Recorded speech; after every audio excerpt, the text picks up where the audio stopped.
Hello दोस्तों। आज एक कहानी आपको सुनाती हूँ। कहानी का शीर्षक है कभी किसी को मूर्ख मत समझो। एक शहर की बात है।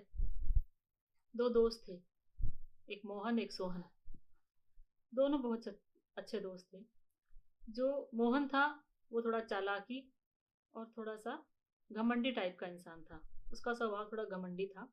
उसको अपने पे बहुत ज़्यादा घमंड था। और दूसरा जो था सोहन, वो थोड़ा नरम स्वभाव, हंसमुख स्वभाव और शांत स्वभाव था उसका। तो अब मोहन को ये था कि ये बेवकूफ़ है। तो एक दिन उसने इसके साथ एक चालाकी चलने की कोशिश की। उसने बोला सोहन को कि मैं तुम्हें एक थैला देता हूँ और तुम इसमें जो सामान है उसको तुम बेच के आओ। तो सोहन जो है वो थैला ले लेता है और उस थैले को लेकर वो शहर की ओर चल देता है। जब वो शहर की ओर चल जा रहा होता है तो वो सोचता है कि इस थैले में मैं देखूं तो सही आखिर है क्या। तो वो जैसे ही थैला खोलता है तो वो थैला पत्थरों से भरा होता है। तो सोहन ये देख के थोड़ा दंग रह जाता है।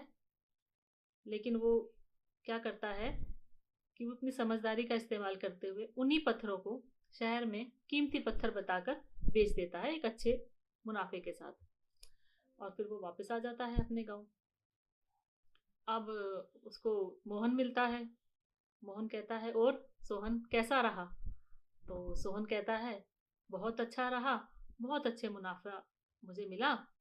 तो अब इस बात को सुन के एकदम से मोहन दंग रह गया। उसने बोला लेकिन उसमें तो इतने में ही सोहन बोलता है उसमें तो पत्थर भरे थे। तो पर ये तुमने कैसे किया। कि कुछ नहीं, मैंने उन पत्थरों को कीमती पत्थर बताकर अच्छे दामों में बेच दिया और अच्छा मुनाफा कमा लिया। तो इस बात को सुनकर मोहन थोड़ा उसका दंग रह गया। उसको लगा कि ये मैंने क्या गलत कर दिया। तो इसी बात पर सोहन उसको बोलता है कि कभी किसी को मूर्ख नहीं समझना चाहिए, उसकी समझदारी को कम नहीं समझना चाहिए। क्योंकि कभी इंसान को मूर्ख मत समझो, क्योंकि सबकी बुद्धि और सब इंसानों की जो समझ की शक्ति होती है वो अलग अलग होती है।